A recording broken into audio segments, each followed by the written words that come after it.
भारत आज अंतरिक्ष के इतिहास में एक नया अध्याय लिखने जा रहा है। स्काईरूट एरोस्पेस का विक्रम-1 रॉकेट श्रीहरिकोटा से Satish Dhawan space centre launch होगा। यह किसी भारतीय कंपनी का पहला ऑर्बिटल रॉकेट लॉन्च है, जिसे मिशन आगमन नाम दिया गया। सफल निरीक्षण के साथ भारत वैश्विक निजी स्पेस लॉन्च मार्केट में अपनी मजबूत मौजूदगी दर्ज करेगा। यह मिशन देश के अंतरिक्ष क्षेत्र में निजी कंपनियों की बढ़ती भूमिका और आत्मनिर्भर भारत की नई उड़ान का प्रतीक माना जा रहा है। On your screen right now is ISRO Chairman Dr. V. Narayanan alongside Pawan Goenka sir. And like we mentioned, this is the first launch, first test flight for Vikram 1. And today essentially is a chance to see how the vehicle really performs, gather as much data as we possibly can.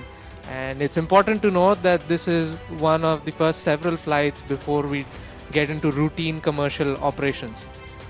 So wherever you're joining us from, please settle in, count down with us for what could be a defining moment in India's space sector. मंच पर स्थित है और अपनी प्रथम परीक्षण उड़ान के लिए तत्पर है। किंतु रॉकेट के बारे में जानने से पहले आइए जानते हैं स्काईरूट की कहानी। तो स्काईरूट एरोस्पेस की कहानी हैदराबाद से प्रारंभ होती है, जो पूर्व भारतीय अंतरिक्ष अनुसंधान संगठन के दो वैज्ञानिक पवन कुमार चंदना और नागा भरत ढाका के एक साहसी विचार के साथ जिसकी स्थापना की गई, जो था अंतरिक्ष को सबके लिए सुलभ बनाना या opening space for all. Right, Akhil. Thank you for asking that.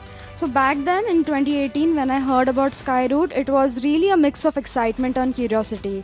For decades, India had looked up to ISRO for every space milestone. India's space sector was opening up to private participation, creating room for companies like Skyroot to innovate, build, and contribute to the nation's growing space ambitions. Here was a private company which came out of nowhere and it said, "We are going to build an orbital launch vehicle from scratch." On immediate thought, it looked like this is going to be extremely difficult. But if anyone succeeds, it could actually redefine India's entire space ecosystem. It felt bold, it was quite ambitious, and the timing felt quite right. Suyash, what did you make of it? Yeah, Vedi, it was pretty mind-blowing to say the very least. When we first heard about this, it was extremely exciting. One question that we asked ourselves is, we have such a grand vision, but what do we need to do on ground before we can aim for stars? So one thing we realized very early on is every critical piece of technology that we need to fly, we need to test in-house, we need to build in-house. And I got the chance to help build a lot of these technologies. So me with a small team of very ingenious multidisciplinary engineers, we essentially helped build the liquid stages on this vehicle. And working from the ground up, designing and testing the upper stage, the RCS module, sort of taking it from cradle to grave was a once in a lifetime opportunity that we knew that we had to capitalize on. And like they said, the timing was everything, because the entire space sector was about to take off. Yeah, perfectly put, Suyash. I mean, if you look at way back in 2018 when Skyroot was founded, we had just handful of space companies, and now in like close to 2020 we had almost 100. And in 2026, India finally has its first space tech unicorn and almost close to 350 plus space companies. So I think it's apt to say that Skyroot has pioneered India's private space ecosystem. Yeah, that's true.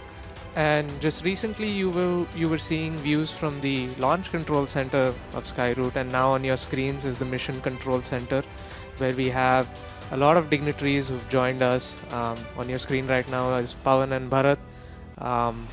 And of course Sanjay as well, our mission director. So one of the things that Akhil just mentioned is that it's pioneering the space ecosystem. One thing that comes about is the space market is growing just as rapidly. Space has quietly become part of our daily lives. Every weather forecast that you look at, every map that guides you home, digital payments that you make every day, long distance calls. Each of these have a satellite essentially working in the background, making all of these possible. India's space ecosystem today is worth $8 billion, and we're expecting, the government essentially wants to make it a $40 billion market by 2033. All stations. And all of this is a part of global hierarchy. The global market also is inching towards $1.8 trillion by 2035, and it's a market which is growing twice as fast as the global economy itself. And the biggest drivers are here on Earth. We have precision agriculture, farming. There are satellites in space essentially which can capture things which the human eye cannot see. And all of this just presents huge advantages to working for space to make life better on Earth.